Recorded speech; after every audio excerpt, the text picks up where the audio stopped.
Assalamualaikum warahmatullahi wabarakatuh. Halo teman-teman, apa kabar? Nah, lama banget ya aku nggak upload video baru dan kali ini aku akan membagikan resep keripik tempe. Tempe itu kan merupakan makanan khas Indonesia yang disukai banyak orang. Selain jadikan cemilan, juga kita biasanya makan sebagai lauk. Nah, keripik tempe ini mudah banget cara buatnya dan ini renyah, aku jamin ini renyah banget. Dan kalian bisa jadikan ide bisnis seperti yang akan aku tunjukkan nanti. Nah, teman-teman, siapkan catatan kalian. Ini mudah banget cara buatnya dan jangan lupa subscribe ya bagi yang belum. Kita langsung aja. Nah, yang pertama, biasanya kita beli bakal tempe itu kan di penjual tempe gitu. Nah, kalian bisa ganti kemasannya. Kalau dari penjual tempe itu kemasannya plastik yang agak besar, aku akan pindahkan ke plastik yang lebih kecil yang ukurannya seperti ukuran lontong gitu ya. Dan ini aku udah timbang bakal tempenya itu sebanyak sekitar 800 gram. Kalau teman-teman mau keripik tempenya bentuknya persegi panjang, tempe yang teman-teman beli dari penjual tempe gitu, gak usah diganti kemasannya dan beli yang udah jadi aja yang siap pakai.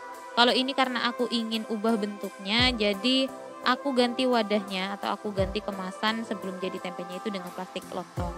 Nah, kalau sudah diisi dengan dipadatkan gitu, baru diikat lagi ujungnya supaya benar-benar rapat. Nah, aku akan isi dulu sampai selesai ya.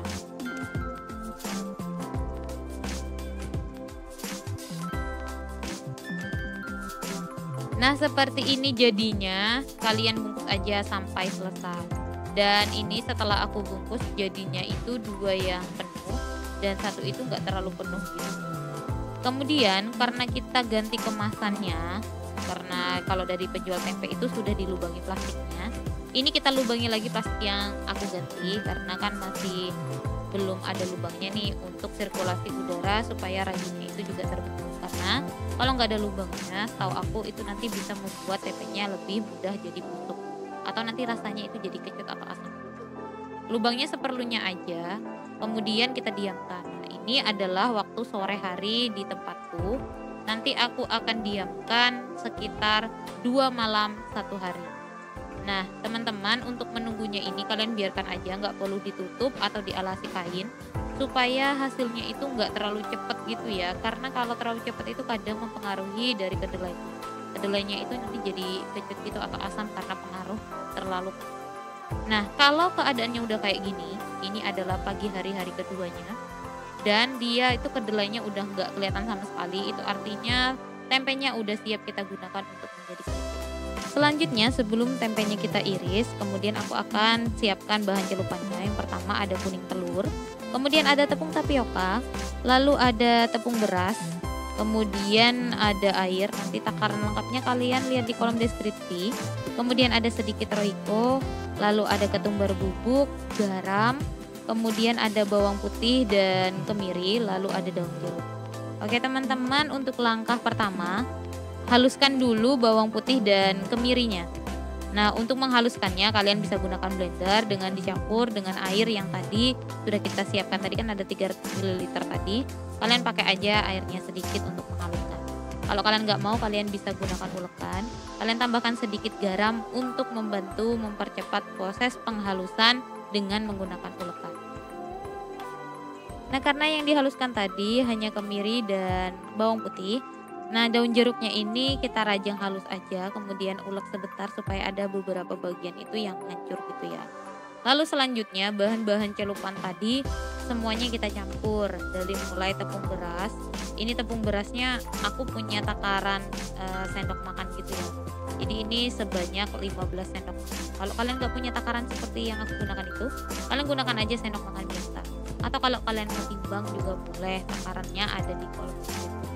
Kemudian masukkan juga ini tepung tapiokanya, pakai sedikit aja ya, jadi perbandingannya itu 3:1, 3 bagian tepung beras dan 1 bagian tepung tapioka. Lalu masukkan bumbu-bumbunya tadi, pokoknya semuanya kalian masukkan aja.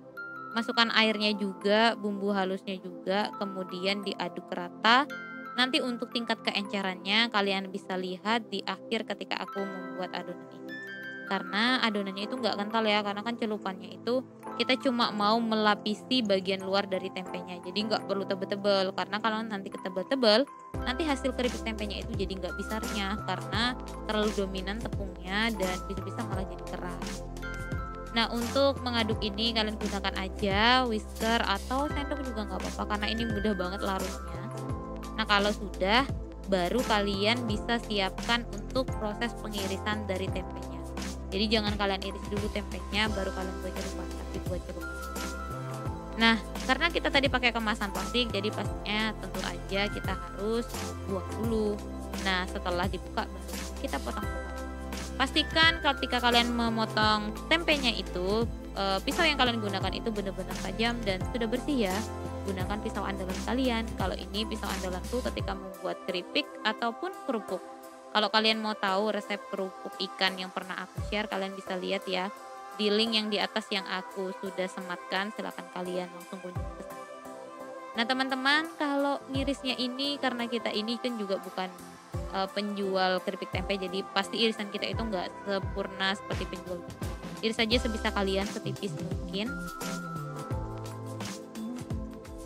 Dan ini dia tempenya udah aku selesai iris dan aku hanya buang beberapa ujungnya aja ya, ujung yang benar-benar kecil. Dan ini adalah bahan celupannya, nanti aduk dulu sebelum kita gunakan karena biasanya ada endapan di bawahnya. Kemudian ketika mau menggoreng, pastikan api yang kalian gunakan itu adalah api sedang dan apinya harus stabil. Nanti kalau kebesaran ya bisa kalian kecilin sedikit. Kemudian minyaknya juga harus banyak supaya nanti hasilnya benar-benar kriuk, crispy dan renyah. Ketika kalian sudah mencelupkan dari bahan celupan itu, jadi tempenya dicelupin dulu ke bahan celupan, baru digoreng. Nanti pastikan dia langsung naik kayak gitu ya, naik ke atas permukaan minyaknya. Karena kalau enggak berarti api kalian itu kurang besar atau minyaknya itu kurang panas. Nah, untuk gorengnya ini jumlahnya kan sesuaikan dengan penggorengan yang kalian gunakan. Kalau misalnya bisa banyak ya nggak apa-apa. Cuma kalau dikit-dikit gitu kan jadi untuk mengurangi mereka itu lengket satu sama lain. Setelah dibolak-balik kemudian warnanya udah kecoklatan gitu dan gemeritik dari minyaknya itu sudah mulai kecil-kecil atau sangat kurang, kalian bisa angkat keripik tempenya. Karena itu tandanya keripik tempenya udah benar-benar kering dan nanti hasilnya akan renyah dan kriuk. Kalau gemeritiknya masih gede-gede atau masih banyak itu jangan kalian angkat dulu, berarti tempenya itu masih panas. Nah teman-teman, ini tadi udah aku selesai goreng semua jadinya sebanyak ini ya. Dan ini hanya dari 800 gram bakal tempe tadi jadinya udah sebanyak ini. Ini kalau kalian bungkus bisa jadi banyak kalau jadi ide jualan. Nah kemudian kalian bisa tambahkan bumbu bubuk, rasanya bisa sesuai selera kalian atau kalian bisa sesuaikan dengan selera pelanggan kalian nanti. Kebetulan ini rasanya itu jagung bakar aja. Biasanya kebanyakan orang itu untuk menarik pelanggan menggunakan bumbu-bumbu yang sangat variatif, misalnya rasa keju, barbecue, ataupun rasa balado. Atau bahkan ada yang biasanya itu pakai bumbu cabai. Nah kalau kita mau bumbui, masukkan aja ke dalam wadah yang ada tutupnya, kemudian kasih bumbu bubuknya, kemudian digoncang-goncang sebentar. Kalau kira-kira udah rata, kemudian kalian bisa kemas. Ini aku pakai standing pouch yang ukurannya kecil ya. Aku lupa banget ini ukurannya berapa, yang jelas ini yang kecil. Dan kalau kalian jual ya, kalau di daerahku sih, itu umumnya bisa laku di antara harga sekitar 3.000 sampai 5.000 rupiah per bungkusnya. Nah kalian bisa sesuaikan dengan daerah kalian ya, karena kan kalau di daerahku itu harga tempenya juga nggak terlalu murah gitu karena belum ada pabrik tempe di sekitar aku tinggal. Untuk memaksimalkan hasil kemasan kita supaya lebih komersil, kalian bisa tambahkan label produk kalian, nama brand gitu ya di depan standing pouch-nya. Untuk pembuatannya banyak kok di online shop gitu yang menyediakan jasa pembuatan label atau stiker produk yang kita mau. Nah teman-teman, demikian aja untuk video kali ini. Makasih udah nonton tanpa skip. Dan jangan lupa subscribe bagi yang belum dan aktifkan loncengnya supaya kalian gak ketinggalan untuk videoku selanjutnya. Oke teman-teman, selamat mencoba ya. Wassalamualaikum warahmatullahi wabarakatuh.